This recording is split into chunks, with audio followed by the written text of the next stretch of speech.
محمد رسول الله عليه صلاة الله وآله والأحبة.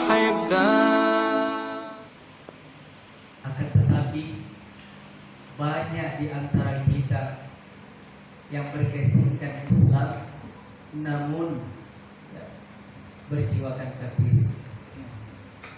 Jemaah yang dirahmati Allah, semoga dengan kita mengkaji hidayah ini, Allah terus memberikan hidayah kepada kita selalu istiqomah menjalankan agama Allah, menjaga prinsip muamalah, menjaga amanah dari rakyat, menjaga amanah dari umat, memberikan kebaikan, memberikan keberkahan, memberikan sesama kita pertolongan yang membawakan kepada ketakwaan, dan mudah-mudahan kita semua bersama Rasulullah SAW di surga nanti. Amin ya rabbal hidayah. Kita tahu secara bahasa berarti ar-rasyad. Di makna ar-rasyad, ar-rasyad adalah bimbingan. Siapa yang membimbing? Siapa yang memberikan hidayah? Yang memberikan hidayah adalah Allah. Berarti Allah yang membimbing. Murabbinya siapa? Allah. Kalau sudah Allah yang membimbing, maka tidak akan mungkin Allah teruskan dia ke jalan yang bengkok. Paham saudaraku? Kalau sudah Allah membimbingnya dalam tanda petik hidayah tadi, maka hamba itu tidak akan pernah mendapatkan jalan bengkok. Firman Allah tadi, Allah Subhanahu wa taala berfirman dalam Al-Qur'an, "May yahdillahu fahuwal muhtadi wa may yudlil falan tajida lahu waliyyan mursyida." Ini boleh nanti dibuka di dalam Al-Qur'an surah Al-Kahfi ayat 17. Nanti coba-coba dipelajari di rumah ya. Jadi lihat tafsirnya. Apa kata Allah Subhanahu wa taala? Barang siapa yang diberi petunjuk oleh Allah, maka dialah yang mendapatkan petunjuk kebaikan semua di dunia maupun di akhirat. Dan barang siapa yang disesatkannya, maka kamu tidak akan dapat seorang pun menolongnya. Ya, apalagi memberi petunjuk kepadanya. Tidak ada. Karena yang memberi petunjuk itu Allah. Petunjuk atau hidayah tidak bisa dibeli dengan harta. Petunjuk hidayah tidak bisa dibeli dengan keturunan yang hebat, kesultanan, datuk segala macam, tidak bisa. Keturunan tidak bisa dibeli dengan jabatan. Hidayah tidak bisa dibeli dengan jabatan. Petunjuk tadi atau hidayah tadi tidak bisa dibeli dengan kekuasaan. Hidayah adalah milik Allah. Siapa yang Allah beri hidayah, ialah orang yang ingin mendekatkan diri kepada Allah. Siapa orang yang ingin mendekatkan diri kepada Allah? Bukan orang yang tidak berdosa, bukan orang yang tidak memiliki dosa. Orang yang ingin mendekatkan diri kepada Allah adalah orang yang memiliki afala ta'qilun, orang yang memiliki akal bahwa ketika mendapatkan petunjuk dari Allah, dia tidak akan pernah sesat selamanya. Orang yang sudah mendapatkan bimbingan hidayah dari Allah, maka wallahi tidak akan pernah merasakan kesengsaraan, maka tidak akan pernah merasakan kegalauan, maka tidak akan pernah merasa keluh kesah. Kenapa? Karena setiap Allah berikan alamat, petunjuk itu alamat, maka kita akan mudah mencapai ridha Allah Subhanahu wa taala. Contoh, ada orang luar masuk ke tempat kita, dia nanya alamat, di mana rumah alamat ketua ini misalnya kan? Alamat Bang Ilham di mana? Kami mau cari dia. Kita kasih gak petunjuk? Nah ini nanti Pak, belok kiri Gang. Nah, dia jual bakso bakar di situ di depan balai desa itu. Tapi rumahnya gak di situ. Dia terus nanti belok kiri, sebelah kiri itu ada rumah 2 dempet. Nah terus belok kanan lagi masuk paling belakang. Terus di mana ya? Ada rumah dempet 2 lagi warna biru. Iya. Terus saja Pak. Nanti aja paling ujung dekat sebelah tenggol aja itu. Nah, terus apa lagi? Bapak carilah dari situ ada rumahnya Bang. Ini kan petunjuk. Itulah hidayah. Jadi bagaimana kita dengan Allah? Kita yang minta. Kan orang yang butuh alamat tadi dia yang menanyakan kan? Berarti kita yang minta sama Allah. Kita yang menanyakan kepada Allah. Makanya perlu kajian kita sebelumnya muhasabah. Ya Allah, benarkah aku sudah betul tergolong hamba-Mu? Kalau tidak, ya Allah, beri aku jalan untuk bisa menjadi hamba-Mu. Ini kajian sambungannya, hidayah. Ya Allah, aku ingin tunjukkan aku jalan yang benar. Ustaz, di mana kalimat hidayah ini sehingga penting kali hidayah? Ya, kita sholat 5 kali sehari berapa kali kita baca Al-Fatihah? 17. Yang sholat wajibnya aja, di luar dari sholat sunnah. 17 kita sholat kepada Allah, 17 kali kita membaca surah Al-Fatihah. Ihdinas siratal mustaqim, ihdinas siratal mustaqim. Ya Allah, tunjukkan kami ihdi. Nah, itu asal katanya hidayah. Ya Allah, tunjukkan kami hidayah, tunjukkan kami jalan, berikan kami petunjuk di jalan yang lurus. Kalimat hidayah itu dicantumkan Allah dalam Al-Quran di surah Al-Fatihah yang merupakan ummul Quran. Jadi mustahil manusia yang bisa menggapai keridhaan Allah, manusia yang dapat keberkahan dari Allah, kalau tidak dituntun dengan hidayah Allah Subhanahu wa ta'ala. Hebat dia kehidupannya mewah, namun keberkahan dalam hidup yang dia dapatkan itu bukan dari jalan Allah, maka dia tidak mencapai hamba Allah yang diridhoi oleh Allah Subhanahu wa ta'ala. Inilah hidayah. Hidayah tidak bisa diminta dengan sekali saja. Ada ciri-ciri orang yang mendapatkan hidayah, dan tidak semua manusia itu bisa sanggup mendapatkan hidayah. Ada hidayah itu langsung Allah munculkan kepadanya. Kenapa? Amalnya sedikit tapi rutinitas dia lakukan. Nanti kita akan kaji apa sebab hidayah itu datang kepada hambanya dan apa sebab hidayah itu jauh daripada hambanya. Hidayah, ingat saudaraku, hidayah tidak jauh beda dengan iman. Iman terkadang naik, terkadang turun. Hidayah begitu, terkadang diberikan Allah petunjuk, terkadang disesatkan Allah. Tergantung apa? Amal. Ujung tombak orang mendapatkan hidayah dan iman, amal. Amal fil ardh. Amal kita di dunia ini. Amal di dalam kaidah bahasa Arab, kerjaan kita apa? Apakah dunia 90%, akhirat 10%? Apakah sebaliknya? Kita sering merasakan tidak tenang. Ya Allah, apakah aku ini Engkau uji? Ataukah Engkau tidak sayang kepadaku, ya Allah? Yang membuat hati kita tidak tenang, yang membuat hati kita galau, berarti hidayah jauh dari kita. Itu nomor satunya, saudara.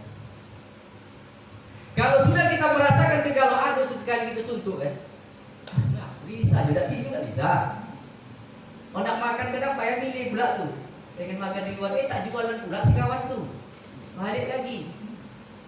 Bagus bisa kan ya? Pacar ada, oke aja. Ya kan? Tapi kok kenapa gelisah aja gitu? Kayak ada masalah gitu. Tapi kita tidak tahu masalahnya apa. Kegelisahan itulah tanda orang yang jauh mendapatkan hidayah dari Allah Subhanahu wa ta'ala. Kenapa? Amal tadi.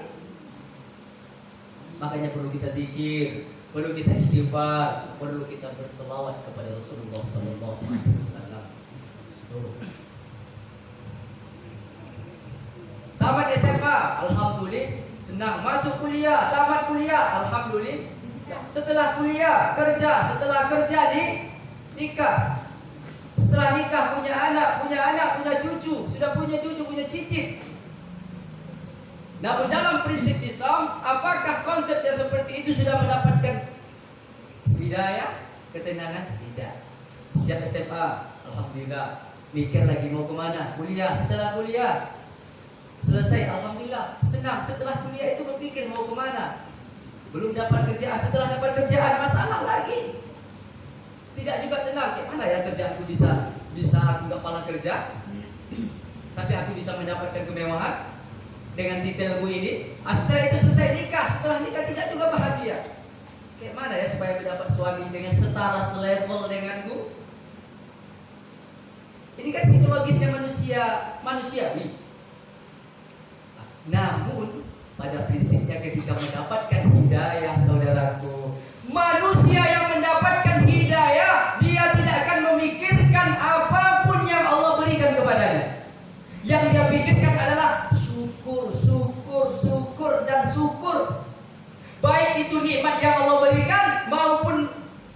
ujian yang Allah berikan.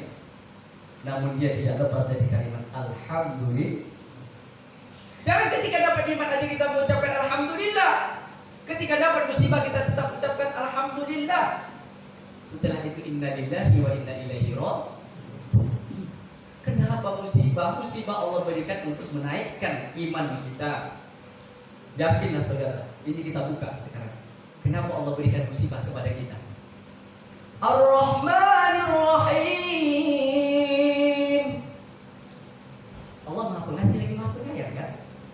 Kalau sudah Allah Maha Pengasih dan Maha Penyayang, kenapa Allah kasih lagi kita ujian? Kenapa Allah kasih lagi kita kesulitan? Kenapa Allah kasih lagi kita hambatan dalam hidup ini? Kenapa Allah tidak kasih apa yang kita inginkan?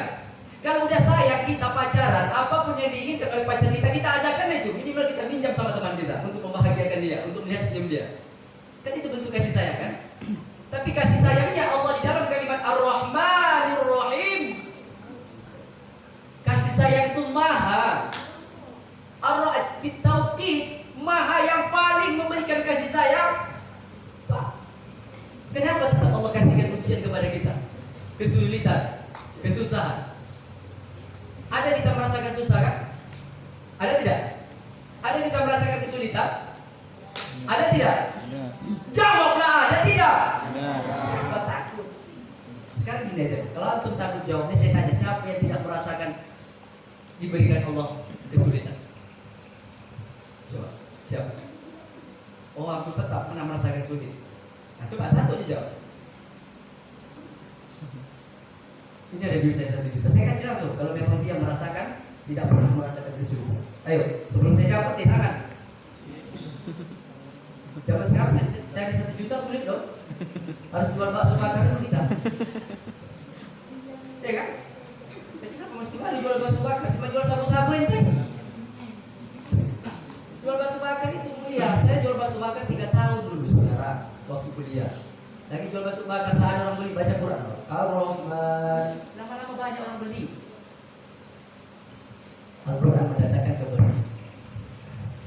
Ayo siapa yang merasa tidak ada masalah itu siapa? Tidak ada kan? Semua punya masalah kan?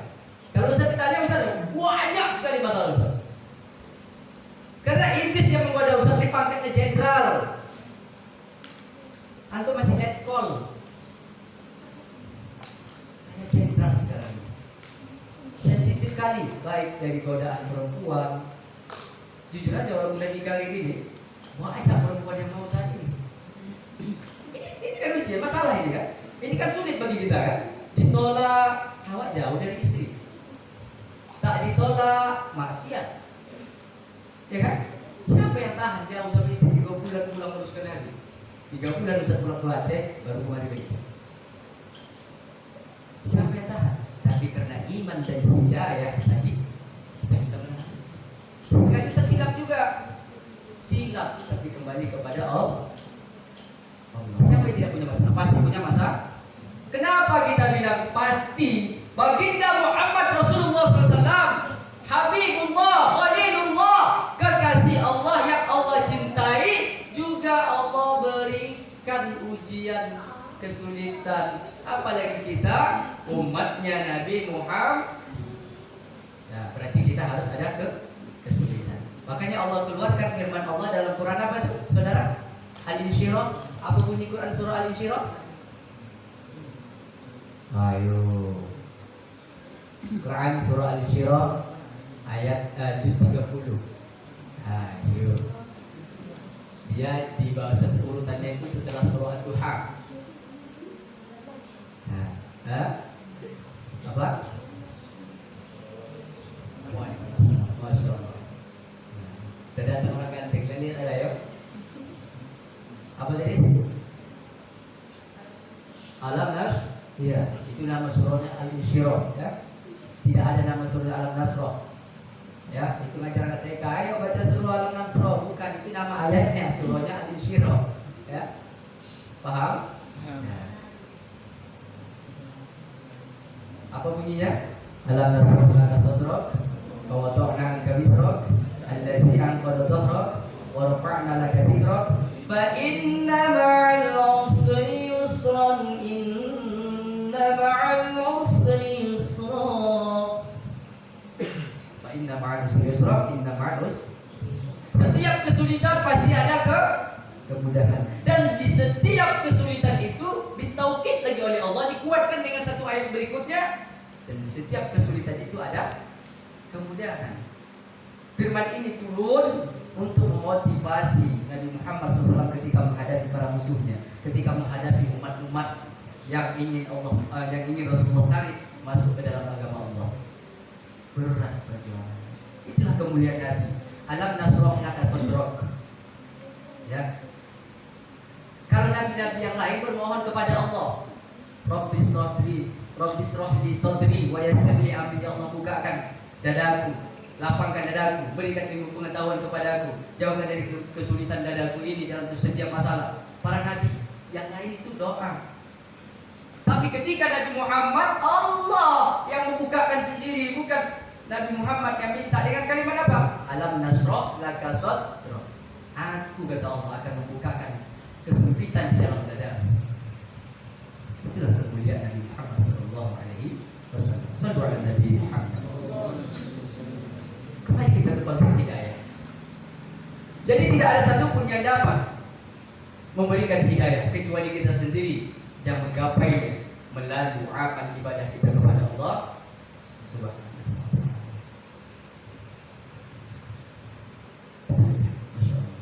Pertanyaan, Ustaz, banyak orang kafir yang masuk Islam, itu hidayah. Hidayah dari Allah. Nah, kita akan lihat ada beberapa bagian hidayah. Ada beberapa bagian hidayah. Secara syar'i, Imam Ibnul Qayyim membagi hidayah itu beberapa di antaranya. Yang pertama, hidayah bersifat umum. Jadi petunjuk bersifat umum ini yaitu hidayah yang diberikan kepada seluruh makhluk hidup. Nah, tengok ya. Hidayah yang diberikan kepada seluruh makhluk hidup untuk kelangsungan hidup. Allah Subhanahu wa taala berfirman dalam Quran surah Thaha ayat 50. Apa kata Allah? Qala rabbuna alladzi a'ta kulla syai'in khalqahu tsumma mada. Musa berkata, Rabb kami, Tuhan kami, ialah yang telah memberikan kepada setiap makhluk bentuk kejadiannya, kemudian memberinya petunjuk. Makhluk berarti bukan kita manusia aja kan? Apa itu? Hewan, tumbuh-tumbuhan. Jadi setiap bentuk makhluk yang ada di permukaan bumi ini Allah kasih hidayah. Inilah hidayah bersifat amun, bersifat umum. Semut dikasih hidayah bagaimana cari makan, dia angkat gula, beriring berderet bergantian. Kan hidayah petunjuk. Kenapa gula itu harus halus? Ini hikmah ya. Kenapa gula itu tak sebesar ini ya? Dicetak. Kenapa harus sebesar ini? Kecil. Kalau semut sebesar ini, tak terangkat semut itu gula. Ini kan skenario Allah buat. Kenapa gula itu harus halus? Ya kan? Kalau semut sebesar jempol kita ini, tak terangkat itu. Patah-patah kaki itu semua. Skenario Allah. Petunjuk. Apa lagi? Nah, sekarang kita tanya. Buat bakso siapa yang kasih tahu? Hah? Apa? Dia dari mana tahu dia? Ya kan siapa yang kasih tahu? Hah? Ada nggak dalam Al-Quran itu cara buat bakso? Ada kan? Oke. Buat jam. Ini tukang jam. Ini kalau rusak dan saya dia ganti, tapi tetap bayar juga. Itu masalahnya. Tak pernah gratis. Lain kali gratis ya. Siapa kasih tahu itu? Tanggal, hari. Ilmu apa namanya mengetahui gempa itu kapan? Hujan cuaca itu ilmu apa namanya tuh? Dari ilmu sains ya kan? Buat sedikit saya. Google. Biologi. Itu semua Allah yang kasih. Pada hakikatnya semua petunjuk yang di permukaan bumi ilmu pesawat bisa terbang, kan mesinnya berat, betul beratnya kan? Kok bisa terbang? Hah? Itu kan hidayah kan? Tapi hidayah secara umum Allah kasihkan. Makanya kita jangan ngeluh orang kafir itu kenapa? Semuanya kehidupan mewah, sholat enggak, puasa enggak, sunat enggak dia. Tapi kok hebat kehidupan mereka? Itu hidayah berbentuk umum. Itulah kalimatnya Ar-Rahmanir Rahim. Kasih sayang Allah itu tidak pernah terbedakan oleh siapapun, karena semua makhluk adalah ciptaan Allah. Tapi ada yang membedakannya nanti. Di mana? Nah, yang kedua, hidayah yang menjelaskan jalan baik dan jalan buruk. Ini khusus. Ini Bu. Quran surah Fussilat ayat 17. Wa amma tamud fahadainahum fastahabbul 'ama 'alal huda. Adapun kaum Samud, mereka telah kami beri petunjuk, tetapi mereka menyukai kesesatan daripada petunjuk. Jadi ada Allah kasih hidayah kepada manusia, makhluk manusia khususnya. Namun ada dua model manusia. Yang pertama mau dikasih dia petunjuk dan dia terima dengan lapang dada. Ada yang ingkar dengan hawa nafsunya. Contoh kecil ini aja. Ada orang tak sholat. Untuk ini beri kopi, kita ajak sholat apa dia bilang, udah kau aja lah dulu, aku besok aja bisa. Urus saja di sini. Kan kita mengajak memberikan hidayah itu sebenarnya, perantara. Namun dia berbicara seperti itu. Itu hidayah yang tidak diridhoi oleh Allah. Allah belum menginginkan dia mendapatkan hidayah. Yang kedua, tak apalah kita ngomong, lihat sikap kita aja, nampak pakai kita rapi, lewat di depan dia kita senyum, Pak, apa kabar? Tersentuh hati dia untuk mengikut kita. Nak, boleh nggak aku belajar ngaji dan ikut sholat? Apa kadang melihat kau ini soju aja dia apa? Ada yang manusia seperti itu kan? Itu hidayah langsung dari Allah Subhanahu wa taala, diridhoi oleh Allah Subhanahu wa taala. Begitu juga mencari calon istri dan suami, saudaraku. Mencari istri dan calon suami itu perlu istikharah. Istikharah inilah jalan hidayah yang Allah berikan, membimbing mana yang mengajak pembimbing dalam hidup kita itu ke jalan jannah atau ke jalan neraka. Makanya istikharah dulu sayang. Jangan asal terpilih hawa nafsu dan nampak boy sedikit gitar Spanyol. Pak, inilah dalam istikharah. Padahal belum ada istikharah. Inilah jalan istri. Begitu juga sebaliknya. Sang perempuan, wah ini udah tinggi, putih, masya Allah ganteng, kerjaannya mapan. Kayaknya ini juga dalam mimpiku kemarin. Bayang-bayangnya seperti itu. Kalau sudahlah menjalankan hubungan rumah tangga dari awal karena nafsu, ingat kehancuran akan menghampiri kita. Ya, pasti. Ada nikah 2 bulan langsung corai. Ada nikah seminggu langsung corai. Tanjung Tirap, saya tugas di kantor kawan Tanjung Tirap. Datang di konsultasi, saya bagi penyuluhan agama, konseling pernikahan.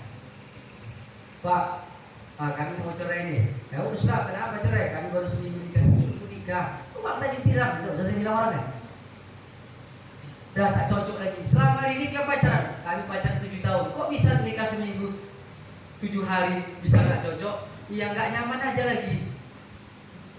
Masa pacaran dinyamankan oleh iblis. Masa nikah dijenuhkan oleh perbuatan sebelum pernikahan. Mati kalian. Makanya jangan ada pacaran. Ya, dong ada Ustaz. Mohon buat Ustaz. Percaya lagi dan sama Ustaz. Sama-sama kita bertahan. Ustaz pun tak ada pacaran lagi. Tapi kalau ada langsung ngajak nikah, yuk. Siap. Tahu saya dah jadi itu Arab dah. Percayalah. Bahagia betul dia nanti kalau udah nikahnya itu tak ada pacaran. Sedap. Karena sedap masa tidak ada pacaran. Jadi nikmatnya ya Allah. Bagikan dunia milik berdua. Kemana berjalan rasa terpijak aja lah. Teh kucing sedikit awak sih mengelapnya. Nikmat dari Allah. Ingat, kembali kita ke konsep istikharah kalau kita mencari jodoh. Ini pintu hidayah loh. Jangan pikirkan hawa nafsu. Jangan seenak mata kita saja. Jangan seenak mata kita. Pahamkan ini? Konsep hidayah seperti itu. Jadi segala sesuatu harus minta petunjuk dari Allah. Apapun itu, termasuk memilih jodoh. Jangan pikirkan karena dia dekat sama kita. Jangan pikirkan karena dia ganteng. Jangan pikirkan karena dia mapan. Karena keseluruhan hidup manusia ketika dilahirkan oleh Allah kita ini dari perut rahim ibu kita, semuanya tidak membawa apa-apa. Makanya jangan takut wahai orang tua. Orang tua kalian nasihati nanti pelan-pelan. Ya. Jangan nasihati seperti mendekte. Nah, nanti dipegang di kepala kalian. Tapi jangan mau bau masa-masa gaul. Ya udah lama. Jangan. Dengan bahasa yang tidak menyinggung perasaan mereka. Ya. Paham nih kan? Nah, sampaikan, Mak. Pokoknya Mak tak setuju sama dia. Mak tak setuju dengan keluarga dia itu. Tahu nggak peristiwa kayak mana? Kalau kita udah cinta dan kita udah istighfar kepada Allah dan Allah tunjuk dia jodoh kita, namun bertentangan dengan orang tua, pahamkan orang tua. Nah, jangan langsung stres. Udah lah Bang, supaya kita jadi makanya kita berbuat dulu Bang. Kalau udah hamil lagi 3 bulan, aku mungkin ditolak siapa lagi masuk aku pasti abang juga lah. Kata si bodoh ini jalan pula. Udah 2 bulan dia bosan lah dia cari yang lain apa bisa. Kenapa yang mengambil aku? Ya kita tak sengaja ke kau yang mau bukan aku katanya. Stres seperti itu, stroke, gila mati. Laki-laki itu bisa jadi lah. Jangan kau kasihkan kehormatan mahkota saudara. Walaupun memegang tangannya, ya. Karena kalau udah tangan dipegang, otak setrumnya sudah kemana-mana itu. Ya. Karena di sinilah letaknya. Ya. Telapak tangan ini. Ya. Nah, pakai kaos tangan kan perempuan kan? Pakai. Kalau dipegang laki-laki tak terasa apa-apa. Nah. Kalau kasih pegang, kalau sudah pakai kaos. Nah. Kalau sudah bersentuhan ini antara maaf, telapak tangan antara laki-laki dengan perempuan, maka kasih sayang ini akan tidak terhalang lagi. Apapun ambillah Bang. Jadi apapun dipegangkan dari tubuh abang ambillah. Udah saling memberikan. Ya. Kalau udah sompat punya berpegangan tangan. Makanya la taqrabuz zina. Allah tahu kalau dia pegang tangan itu bahaya. Hari ini pegang tangan, besok melawan. Enak juga tangan abang halus. Gimana kalau yang lain ya? Begitu juga laki-laki. Tangan calon cewek kita ini semua halus sekali. Bagaimana nggak sengaja tuh? Mana perlu satu betul kita jumpa sama dia pegang tangan dia. Di sini mulainya. Makanya jangan pegang tangan. Mohon jangan pegang tangan. Ya. Terus pegang apa yang boleh? Hanya dipegang. Udah nikah nanti baru dipegang. Itu hidayah. Kalau ingin kebaikan jodoh, maka minta sama Allah. Jangan ikuti hawa nafsu. Jangan ikuti hawa nafsu.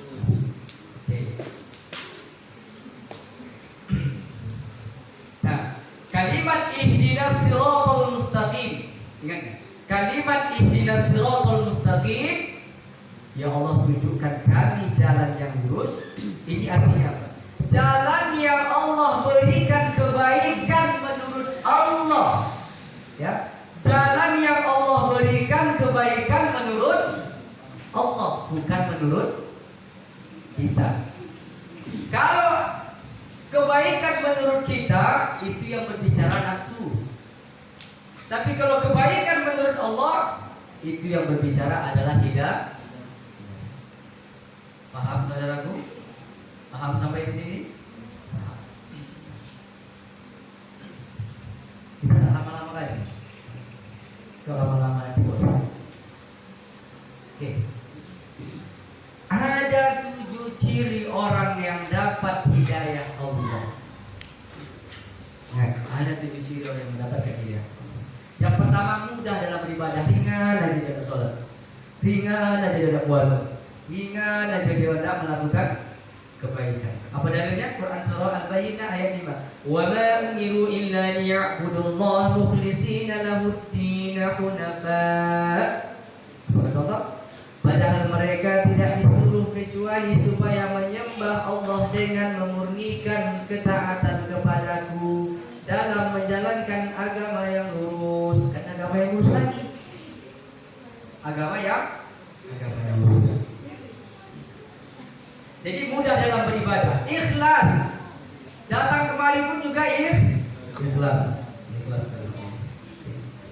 Yang kedua apa? Ini langsung singkat-singkat aja. Apa ciri yang kedua orang yang mendapatkan hidayah itu? Bergetar hatinya ketika mendengarkan lantunan Al-Quran. Nah ini bacakan saudara kita tadi, saudara siapa namanya? Facebook? Kan Anur? Ya? Nah, berapa umurnya? 17. Masya Allah, masih muda 17. Masih ceng-ceng ya. Spiritnya luar biasa. Baik, dibacakan di surah apa tadi dibacakannya? Hah? Berapa ayat? 40 berapa? 40 apa surah? 40 berapa? 46 Mati kali ya semua. surah. Hah? Beliau bacakan surah An-Naba dari awal sampai akhir. Alhamdulillah bacanya bagus. Cuman ada beberapa ayat yang diperbaiki ya. Dan ada beberapa ayat tadi yang salah itu ya. Ya. Insyaallah Ustaz sudah hafal itu. Jadi kalau Ustaz yang tak hafal ayat-ayat Quran, suruh dihafal ya. Ustaz hafal Al-Quran. Hafal Al-Quran. Ustaz juga membiasakan hafal. Bergetar ketika mendengarkan nama Allah, yaitu firman-firman Allah. Siapa itu? Kau dengan ayat Quran, Allahu Akbar. Aku tak bisa dengan ayat Al-Quran. Oh, ini kepala aku. Ustaz, enggak saudara pocah lah. Berarti setan. Setan yang menempati, yang menduduki kepala kita. Tapi kalau dengar lagu, ya Allah, Ustaz, kalau udah dengar musik, Ustaz, aku bisa lah tenang. Kerjaanku fokus, semuanya bisa tenang kan? Berarti terkunci di wilayah kebenaran. Sekarang saya tanya nih, siapa yang sambil baca sambil dengar musik pakai headset? Nah, buat siapa yang sambil bersihin rumah ngepel pakai headset dengan musik lagu? Nah, aduh. Baik. Siapa yang sering koro-koro? Alias kerokian. Siapa yang sering yang di HP itu apa namanya itu? Yang bisa berdua-dua itu apa namanya itu? TikTok apa itu? Yang streaming lagu itu apa namanya? Slay, apa semua dia apa namanya? Aku tidak tahu. Ada itu kan? Sama artis sama-sama kan bisa kan? Kalau saya pernah juga dulu, tapi sama orang Arab. Gak level saya orang-orang di bawah orang Arab. Sorry ya. Apalagi yang pakai seksi. Ya, ini laki-laki saya. Alhamdulillah. Termasuk penyanyi Allah makan ala zamannya. Nah itu kan? Termasuk sama beliau saya semula. Itu kali-kali nih. Yang pikir bisa gak pandai. Lagu dangdut itu semua hafal. Sebelum orang tua aku udah hafal dulu. Itu semakin hafal kan. Apalagi selawatan memang itulah. Casing kita kan harus hafal. Banyak hafal selawat ya. Insyaallah banyak hafal-hafal lagu-lagu Arab yang memiliki pendidikan. Kadang itu Allah makan ala balik bilang lihat videonya. Ya. Kadang orang pas ada khitanan, ada syukuran, mereka putar itu. Tahu kalian itu lagunya apa? Di dalamnya itu pakaian kayak mana? Seksi bro. Ini rok perempuan itu semua. Udah buka ya? Tidak. Itu bahasa Arabnya, maknanya bukan untuk kepada Allah. Seksi. Makanya hati-hati, setiap lagu Arab, lagu bagus semua tidak. Jangan salah. Karena orang Arab itu banyak juga yang kafir. Lagu mereka tidak bisa bahasa Inggris, itu yang kafir yang tidak bahasa Arab juga. Ya? Hati-hati memilih lagu. Kenapa pernah terbuka di layar? Tengok yang seksi semuanya Allah makan itu. Coba buka. Dah apa menjadi Allah. Ya. Bergetar ketika mendengarkan bacaan Al-Quran. Maka cari suami atau istri yang pintar Al-Quran. Yang ketiga apa lagi ciri orang yang mendapatkan hidayah? Istiqomah. Istiqomah. Nih, macam abang Abu tadi. Bang apa namanya lupa saya? Yang ganteng nih. Hah? Bang Hari. Bukan yang tak ganteng semua. Ganteng. Kenapa dia saya puji saya? Karena sampai sekarang bajunya belum dapat. Bang Hari tetap istiqomah beliau. Ya. Tapi yang belum istiqomah bajunya. Ini luar biasa. Istiqomah. Karena kayaknya setelah hari pertama dia datang sampai sekarang belum ada absen ya. Ini hidayah. Udah ganteng, kumisnya mirip sama saya, senyumnya kamu Masya Allah, biasa. Alis matanya rapi, tinggi pula, idaman kan, idaman siap-siap lah. Ya, siap-siap, jenggotnya ada sedikit. Kita tengok apa sih di belakang Bang? Remang-remang, ya remang-remang klasik. Beliau ini jangan sedih. Orang yang berjenggot itu kewibawaan seorang laki-laki itu tinggi. Antum jenggot semua ya saudara ya. Antum berjenggot kan? Jangan dicukur ya. Ustaz kenapa jenggot? Gak bisa. Gak bisa. Udah 4 nama minyak doyong, minyak firdaus. Pernah dengar ya? Nama dia itu sampai buah kemiri. Kata orang tuh kemirinya campur pula air comber sedikit, itu campurin. Terakhir kemirinya ya tinggal comber kembali. Ini terakhir sekarang ikut komunitas brewok. Nah, jadi ada beberapa alat yang saya beli 3, harganya hampir 3 jutaan. Nah, masalah gak gampang itu. Masalahnya bisa gak ditumbuh kan gitu. Nah, minyak zaitun muda, sampai kayak jalan tak pernah saya pakai. Bekas goreng minyak makan, minyak ikan itu. Tapi kok belum tumbuh ya? Tumbuhnya satu-satu, 7 biji tumbuhnya. Jadi teman saya dari Mesir pulang, saya kan 7 biji itu saya panjangkan. Kenapa saya cukur sekarang? Malu. Asal panjangnya mereka kiri kanan. 7 biji, pasti betul. Jadi jumpa sama teman saya, itu jenggot setan gitu. Setan dibilang apa? 7 biji jenggot setan. Jadi aku bilang kalau nggak berjenggot lebih baik nggak berjenggot timbang 7 biji gitu. Ah ini nggak mungkin dulu. Dia bagus jenggotnya rapi sampai ke sini macam orang Arab itu lah. Macam saya bisa dirasa gitu kan. Udah ganteng mati. Tapi bodoh ceweknya kan ada sampai sekarang. Tak tahu jawabannya. Yang takutnya sama bro. Nanti saya tanya kalau dia mau nikah saya sampaikan. Yang ketiga apa? Istiqomah. Istiqomah ini berat saudara. Hari ini dia datang, besok enggak. Malas datang lagi. Pun di kepala orang mengaji nih. Subuh jam 8, Ustaz nunggu sampai jam 9. Jam 9 baru mulai. Kapan nanti mau selesai? Ya kan? Saya suruh dari jam berapa datang? Setengah 9. Nah, akhirnya saya datang jam 9. Jam berapa dah? Nah, pokoknya jam 10 teng kita, oke? Siap? Siap menikmati ini? Nah. Istiqomah. Yang keempat apa lagi? Berusaha menghafal Al-Quran. Ini tadi ketika mendengarkan Al-Quran terasa hatinya sejuk. Yang keempat ini berusaha menghafal Al-Quran. Sekarang saya tanya, ini jawab dengan jujur. Wallahi ya, wallahi, tallahi, billahi. Tolong jawab dengan jujur. Bukan ini aib, ini bukan aib, memotivasi. Ya. Siapa yang ada niat ya Allah, aku pengen betul menghafal Quran dan rasa ingin melihat orang yang hafal Quran, angkat tangan. Jujur ya, jangan jujur. Nah, jujur. Aku maunya jujur. Udah, oke, turun. Siapa ketika melihat orang yang hafal Quran rasa minder? Aku tak hafal Quran, kadang sudah pula yang dekat-dekat sama mereka. Siapa? Ada juga. Ya Allah. Ada kan? Ada. Bisa tak bohong ada. Oke. Siapa yang pengen mencari calon istri, calon suami yang hafal Al-Quran? Angkat tangan. Angkat tangan, jadi tangan sikit. Oke. Siapa yang ingin terbesit di dalam hatinya ya Allah, walaupun aku tak hafal 30 juz, dapat satu hadis satu ayat aja jadilah ya Allah. Siapa?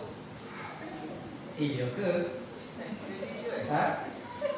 Saya ini video ya. Saya poin 1, 2, 3 ini aja semua.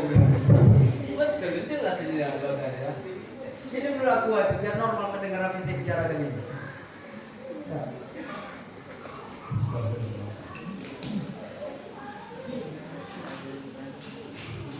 Dan berusaha menghafal Al-Quran. Karena Al-Quran dapat memberi syafaat Rasulullah SAW, dapat memberikan syafaat kepada kita oleh Allah Subhanahu Wa Taala. Rasulullah SAW bersabda, "Iqra'ul Quran, fa innahu ya'ti yaumil qiyamati syafi'an." Bacalah Al-Quran karena ia akan datang pada hari kiamat sebagai syafaat. Sahihul Quran.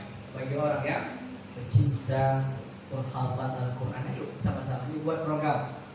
Ini momen yang ingin saya sampaikan. Buat daftar absen, ya kan?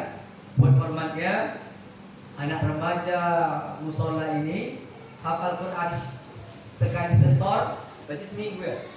Nah, seminggu satu ayat aja. Bisa tak? Insya Allah. Seminggu satu ayat aja. Nanti yang mentasbihnya Ustaz langsung. Siapa sebulan dapat satu surah dapat hadiah. Ya? Apa yang kalian minta sama Ustaz berikan? Apapun. Hah? Tunggu dulu boleh ganti kalimat loh. Mana coba ini kadang salah paham. Jangan suka gagal paham ya. Apapun yang kalian minta sama saya akan beri, wallahi. Tapi jangan lewat dari 10.000. Saya akan berbicara sesuai dengan kesanggupan saya. Nah, 10.000 kan lumayan dapat buku sama catatan kan ada nih kan? Nah, kan ada baca catatan kan? Berpangku tangan aja semua ini kan? Atau 10.000 pulpen satu sama notes kecil ada 3.000 kan gitu kan? Nah, mungkin kalian tak sanggup belinya, biasa saya belikan. Karena beli paket yang 100.000 bisa sebulan, notes kecil tak bisa, makanya saya belikan dengan cara begitu. Bisa? Siap? Siap? Ustaz ini betul-betul ide dulu, bukan ide kenyataan, tengok. Nah, kalau tanya balik dengan poin-poinnya, terangkan kelompok lagi, bapungan balik. Nah, mana tadi itu? Berusaha menghafal Al-Quran di buat programnya ya. Kedua, siap semuanya? Siap semuanya? Janji siap semuanya? Dan khusus remaja masjid, remaja musola Hijrah Pres ini. Nah, kalau mau yang lain-lain ikut silahkan. Alhamdulillah, ya Ustaz siap menjadi tim tasmi, ya. Dan nanti juga beberapa orang nanti ya kita tasmi. Yang akhwat sama yang akhwat nanti ya, yang ikhwan sama yang ikhwan. Siapa yang akhwat hafal 1 juz sekarang? Insyaallah. Angkat. Siapa yang sudah hafal 2 juz akhwat? 3 juz?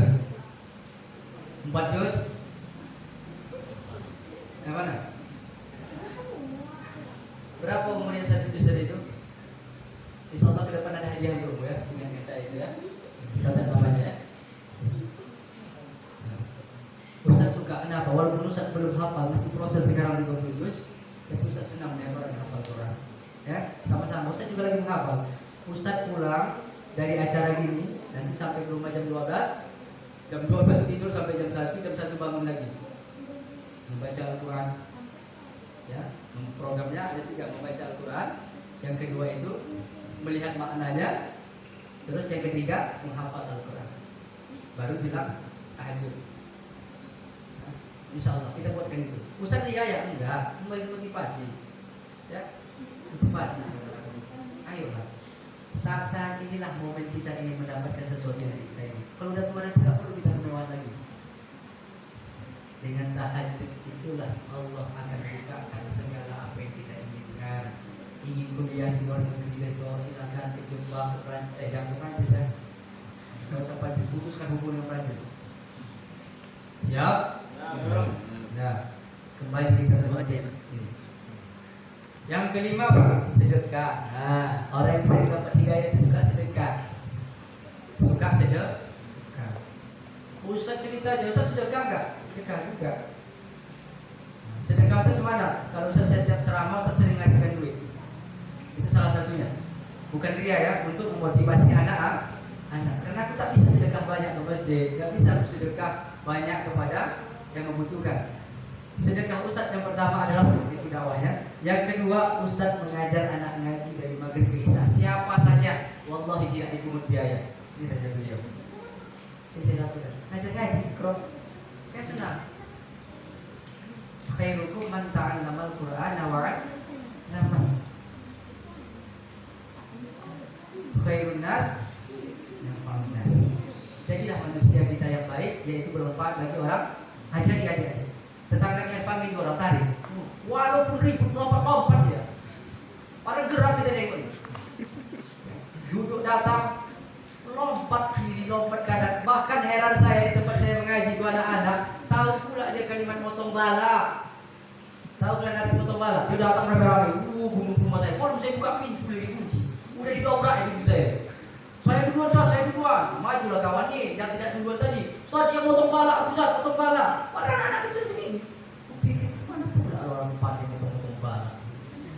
Jadi kalimat-kalimat yang telah diungkapkan oleh orang dewasa direkam oleh anak-anak. Jangan ya. Sampai terbuka meja, aku mikir, ya Allah, kenapa aku begini, ya Allah, menghadapi anak-anak yang luar biasa itu. Begitu aku mikir itu. Dari sekian banyak anak-anak tadi ini bertahan satu dia. Senyumnya masih ganteng ya. Bersaing sama bapak. Tapi dia salahnya udah opong giginya itu. Umur 40 udah berjatuhan semua. Hidung jatuh, habis mata jatuh. Ya. Telinga turun, jagung turun, semua turun, nafsu turun. Enggak, laki-laki enggak ya. Laki-laki semakin tua dia makin tinggi nafsu nih. Gitu aja ya. Apalagi ustaz. Ustaz sama orang biasa lebih tinggi nafsu ustaz lagi daripada orang biasa. Itu levelnya. Ya. Ini bukan cerita-cerita ngawur nih, betul. Makanya ustaz banyak istrinya sih. 3. Ustaz lagi 2. Arifin Ilham berapa?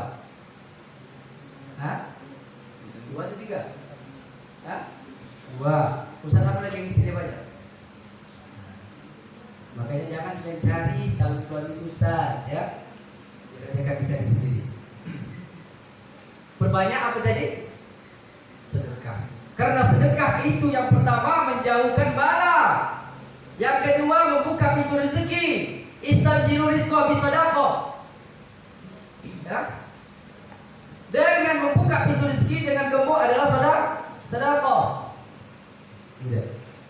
Itu orang dapat hidayah. Kalau orang pelit itu orang jauh dari hidayah. Pelit degit kayu laut, ketua nggak bilang. Tahu kayu laut kan? Kayu laut tuh lihat kan?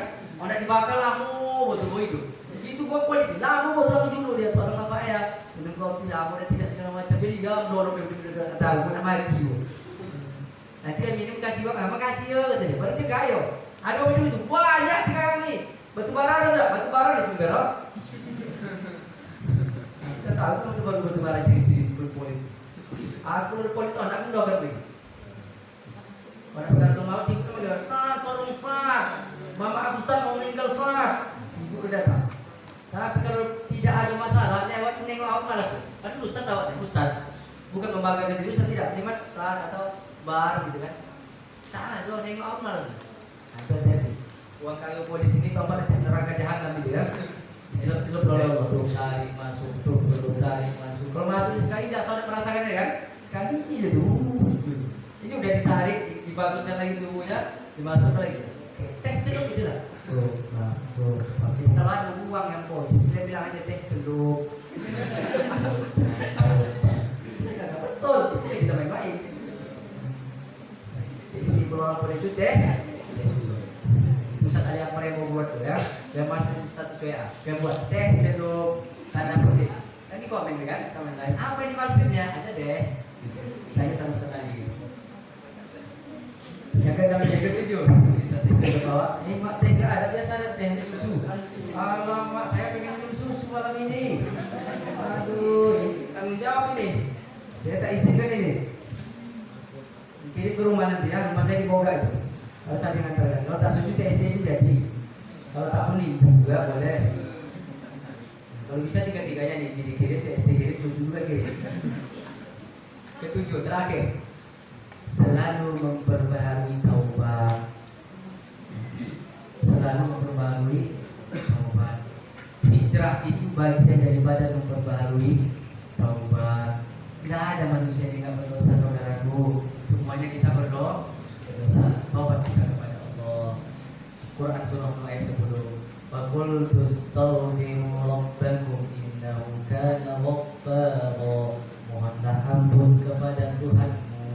Sesungguhnya Dia Maha Pengampun dengan taubatan nasuha. Dan terakhir menutup. Apa? Kita bisa berapa? 10 lagi. 10 tengok istirahat. Dan karena kita tahu mana orang yang gelisah, mana yang tidak. Jadi kalau mengungkapkan gelisah, jadi berarti ada yang gelisah. Ya. Jadi sama janganlah menjadi dua ada dusta. Kalau memang merasa tak sanggup, maka tangan sudahlah stop. Jangan pura-pura gengsi gitu kan. Kalau tak sanggup mundur, ya.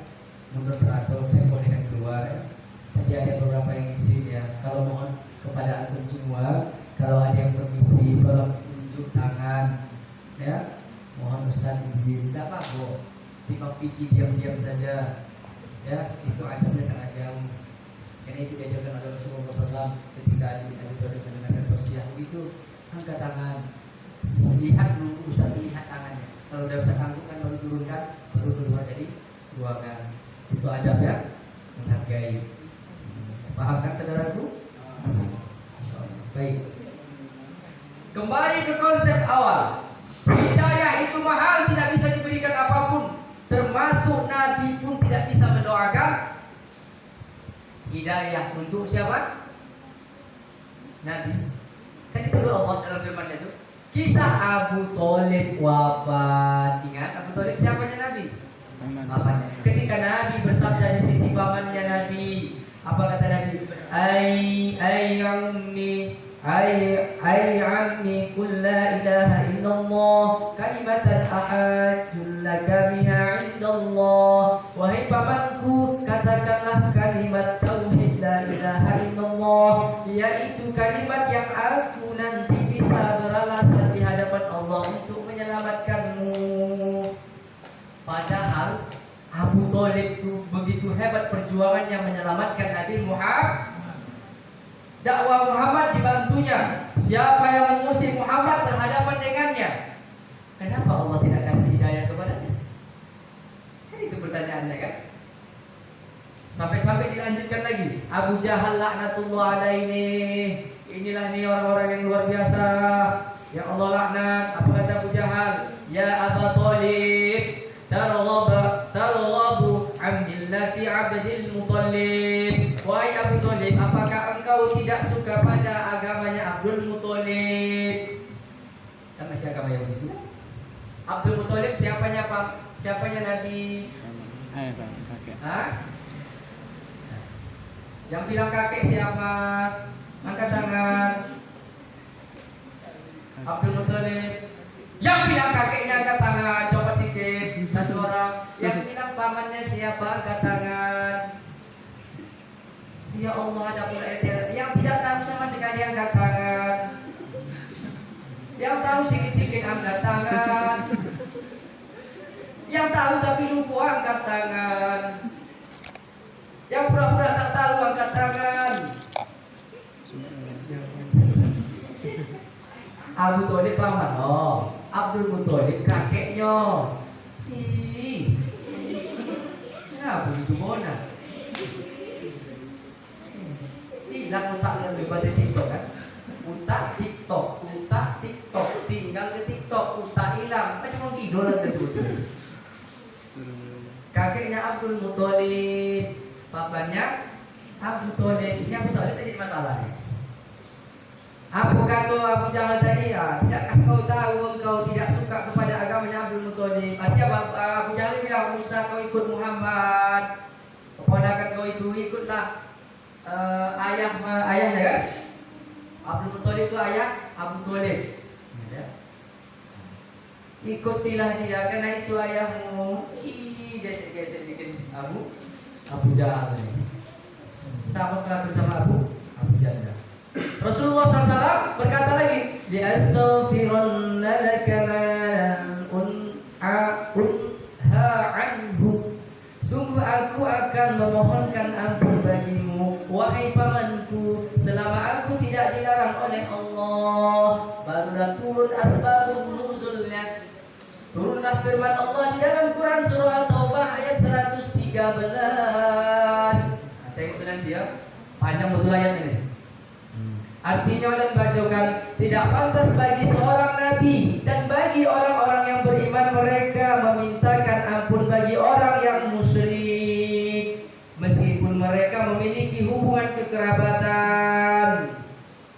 Orang musyrik, orang kafir jangan doakan minta hidayah. Buktinya itu Nabi, jangan kata Allah, maka nalin nabiyyi wal ladzina amanu ayyastaghfiru lil musyrikin, kata Allah. Jangan engkau mintakan hidayah kepada aku untuk pamanmu yang musyrik. Kata siapa? Kata Allah. Pertanyaan orang jahil, paman Nabi itu masuk neraka atau masuk surga? Bahkan paman yang jahil lagi, orang tuanya Nabi itu masuk neraka atau masuk surga? Ada kan? Kata beberapa ulama kita, kalau sesuatu hal yang ditanyakan itu tidak menambahkan keimanan, jangan dijawab. Ya, wallahu a'lam bishawab. Setelah itu barulah turun ayat itu. Dan ayat berikutnya Allah Subhanahu wa taala berfirman dalam Quran surah Al-Qasas ayat 56 dan beriringi dengan hadis Sahih Bukhari Muslim di nomor hadis 3884. Apa bunyinya? Innaka la tahdi man ahbabta. Kata Allah, sesungguhnya engkau Muhammad tidak bisa memberikan hidayah kepada orang yang engkau cintai. Yang bisa memberi hidayah hanya aku, kata Allah. Makanya hidayah itu mahal. Orang yang mendapatkan hidayah sudah pasti mendapatkan surga. Orang yang jauh dari hidayah tidak terjamin masuk ke dalam surga.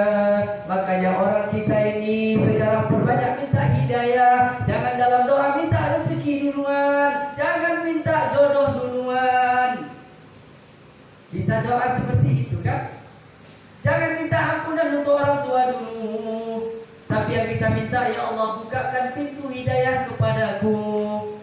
Baru kita minta ampunan kepada orang tua, baru saudara, baru rezeki, baru kesehatan dan keinginan yang lainnya. Paham? Yakin saya kepada Allah. Siapa selama ini yang mengungkapkan kalimat doanya, ya Allah berikan aku hidayah? Siapa? Kan ada. Aku udah yakin, sah aja deh. Banyak kita, ya Allah murahkan rezeki kita, ya Allah. Ya Allah sehatkan aku, ya Allah. Ya Allah ampuni kedua orang tua, ya Allah beri aku jodoh yang sesuai dengan keinginanku, ya Allah. Kalau memang dia jodohku, ya Allah dekatkan sedekat-dekatnya. Kalau dia memang bukan jodohku, ya Allah dekatkan, ya Allah aku mohon dekatkan. Fred, mana lagi? Bisa. Apa yang kau minta? Hidayah buat saudaraku. Kalau sudah Allah berikan hidayah kepada kita, jangankan suami yang kau anggap hari ini ganteng, ada lebih ganteng lagi, ya Allah kasih. Ya, paham kan? Makanya doa Ustaz itu yang pertama, ya Allah bukakan pintu hidayah kepadaku. Kalau sudah hidayah dapat, yakinlah Allah akan memberikan kebaikan dunia dan akhirat. Dan ingat, hidayah, siapa yang mendapatkan hidayah pasti banyak musuhnya. Termasuk ulama kita yang ini jadi momen terakhir saya. Lewat berapa momen itu? Habib Rizik Syihab. Ya. Sebelum beliau banyak juga ulama yang ditangkap. Siapa? Ba'asyir itu ya? Ba'asyir Abu Bakar. Setelah itu siapa lagi sebelum itu? Ulama karismatik. Siapa? Buya Hamka. Siapa yang memenjarakan beliau? Presiden siapa? Soeharto atau Soekarno? Soekarno. Soekarno kan yang memenjarakan dia kan? Kenapa? Karena pada saat itu Buya Hamka menjabat orang terbesar dalam agama apa? MUI ya? Atau Menteri Agama. Karena ada yang mau dirubah dalam silah keislaman itu, makanya Buya Hamka tidak terima. Dan dia dipenjarakan di dalam bawah tanah. Dan di dalam penjara itu dia menciptakan tafsir Al-Azhar. Allahu Akbar. Dalam tanah tak ada internet. Logika akal bisa tak kita? Tak ada, dia belajar sendiri kita sama siapa? Inilah yang disebut dengan ilmu laduni. Orang yang mendapatkan ilmu laduni adalah orang yang telah terbuka pintu hidayah dari Allah Subhanahu wa taala. Di dalam penjara bawah tanah dia buat tafsir. Bayangkan itu. Allahu Akbar. Awak ini ada tempat fasilitas belajar ada, perpustakaan mewah, ya kan? Buat buku satu halaman kita bisa. Tak pandai kan? Buat status, jangan tanya. Kok bisa satu perpustakaan status dia itu? Status motivasi, inspirasi, dia loyo. Kita di manusia memotivasi, gua bisa. Awak sedih, tahu. Makanya kita dulu, baru orang lain. Itu konsep dakwah. Kita dulu, baru orang. Kita dulu, baru orang lain. Jadi Habib Rizik itu, saudaraku, kita berdoa kepada Allah semoga Allah melindunginya, menyehatkannya, memberikan kekuatannya. Masih banyak lagi lagi yang seperti Habib Rizik Syihab, sifatnya nanti untuk memeratas orang-orang yang ingkar kepada Allah dan Rasulullah SAW. Nah, termasuk kita di sini. Wallahi saya berdiri di sini walaupun duduk, udah berjanji ke dalam hati, saya siap mati siapa-siapa yang melanggar dan mencaci maki agama Allah. Kita siap semua saudara. Makanya pertahankan istiqomah kita memegang agama Allah. Gigit agamamu dengan gigi geraham. Kalau gigi depan masih bisa lepas, tapi kalau sudah geraham yang mencakramnya itu, tidak ada yang bisa lepas dari genggaman kita. Maka pertahankan agama Allah. Dengan hidayah ini Allah tunjukkan yang Habib Rizik itu sudah dapat hidayah dari Allah, hidayah yang terbesar. Ya, seorang Habib pula begitu, dunianya Rasulullah Sallallahu Alaihi Wasallam. Allahu Akbar. Bukan dia aja, Habib Bahar Smith, Habib Raihan, Raihan apa ya? Yang ganteng itu kan, hidungnya Masya Allah, kayaknya mungkin paras-parasnya Rasulullah, Insya Allah ya. Keturunannya Rasulullah aja seperti itu kan. Apa lagi ya Rasulullah? Macam mana ganteng? Siapa makhluk Nabi yang paling ganteng? Yusuf. Siapa? Yusuf. Siapa? Yang terdapat dalam kisah siapa? Jawablah, woi lo siapa Nabi? Yusuf. Dia yang paling ganteng kan? Pada hakikatnya tidak. Dia tidak membaca kisah seterusnya. Nabi Yusuf itu kegantengannya ketika dia turun dari tangga, orang hanya mengiris-iris tangannya sampai terluka. Yang paling ganteng adalah Nabi Muhammad, bukan teriris lagi. Sebelum teriris tangan mereka melihat Nabi Muhammad, hati mereka sudah teriris-iris terlebih dahulu. Begitulah kegantengan Nabi Muhammad SAW. Tidak ada imbang lagi itu bro. Ya, jangan salah. Maka banyak selawat bisa bergantung seperti Nabi Muhammad SAW. Bukan dalam secara nyata, tapi secara hakikatnya. Kenapa? Kalau kita bersolawat bercahaya wajahnya itu, maka cahaya Nabi Muhammad akan datang kepada kita. Jelek pun kita pendek, pesek, tonggek, gigi rahang ke atas, ya kan? Tapi kalau sudah berbanyak selawat kepada Rasulullah, semuanya akan sirna, menjadi ganteng. Yang laki-laki jadi ganteng, yang perempuan jadi cantik. Tapi setelah nikah nanti apa aslinya? Tidak, tapi tetap berselawat, jangan putus. Kalau putus nanti berselawat, maka putuslah hubungan antum dengan. Ya, jadi letaknya mana? Solawat. Makanya jangan tinggalkan selawat. Artinya apa? Orang yang berselawat wajahnya akan bersinar.